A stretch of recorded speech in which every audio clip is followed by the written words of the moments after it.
Good evening. My name is James Wallace. I'm the chief of the Baltimore City Fire Department. Right now, we are currently on the scene of a 4-alarm building fire. The official address we believe right now to be 2205 West Lafayette Avenue. This fire was dispatched at 6:58. We had our first unit on the scene at 6:59. When our battalion chief arrived a couple minutes later, they immediately began to strike out additional alarms. So right now, as I said, we're at a 4-alarm fire plus a couple of special calls. So above the 4th alarm, we're bringing in some specialty pieces of equipment. Those alarms were struck at 7:04, 7:10, and then 7:22.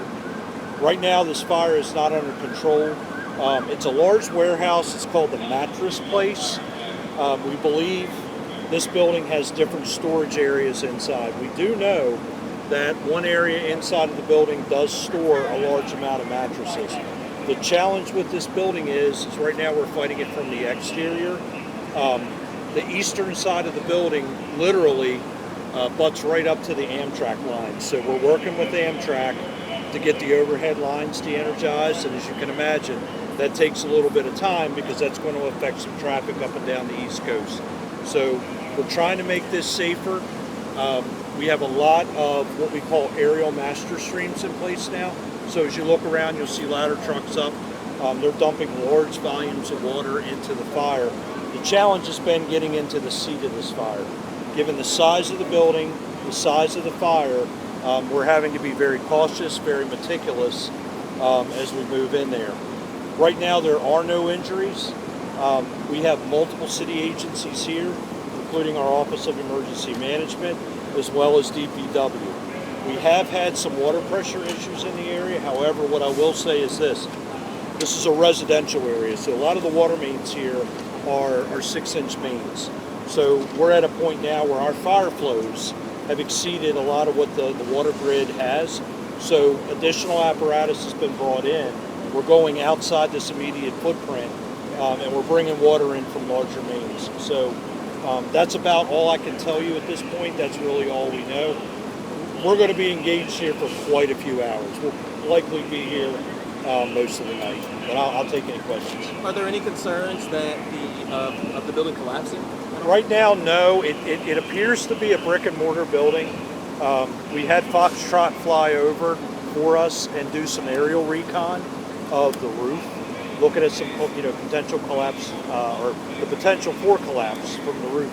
Right now, we don't have an indication that there's an imminent collapse, but again, until we can get those overhead lines shut down and get our people positioned on the eastern side of the building, we're just being conservative on how we fight this.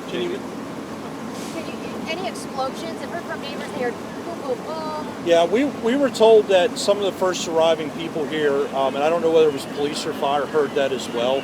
We've not been able to confirm that yet. I've not been able to make my way around the back of this building. That's where a majority of the fire is, so I've not been able to confirm it. How challenging is it to fight a fire with so much fuel inside or unknown fuel if you're talking about stacked mattresses? Yeah, I think right now the unknowns being what's in there and how much of what is in there, right? It's such a smoky fire. I'm sure the whole northwest side of the city is seeing and smelling the smoke. It's just a tremendous amount of smoke back there. So again, we're trying to approach this the right way, obviously safely, before we put our people in there. And a difficult day for your department. This is not the first large fire that you guys have fought today. Has been. Is there any update on the condition of the firefighters? Right now, no. I was actually trying to get one when this fire came out. The last that we had on him, he's critical but stable. We heard something about a car into the building. Have you heard anything about that? I do have an indication that the initial call may have indicated a car went into the building, but again, I've not been back around there.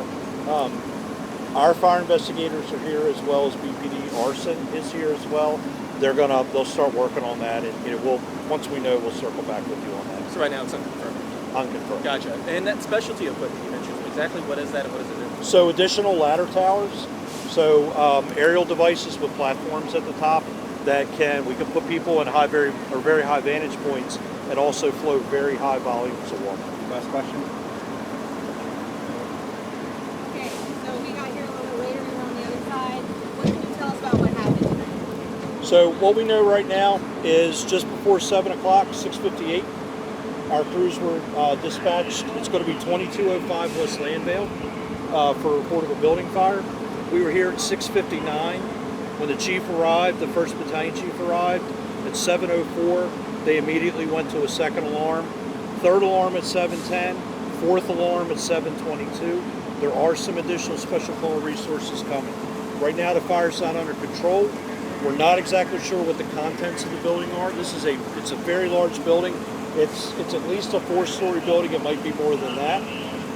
So the other challenge we have is the electric lines from Amtrak are still energized. We don't have trains moving through, but it takes time for them to bring lines down. The significance of shutting something down on the East Coast, right? We're trying to deal with that.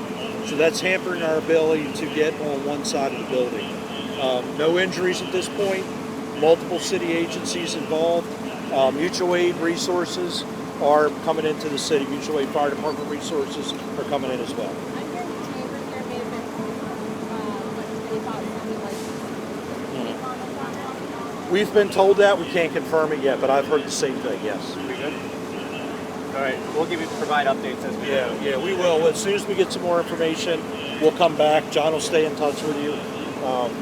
Try to get a little better sense of what we're dealing with here. We'll come back and definitely give you an update.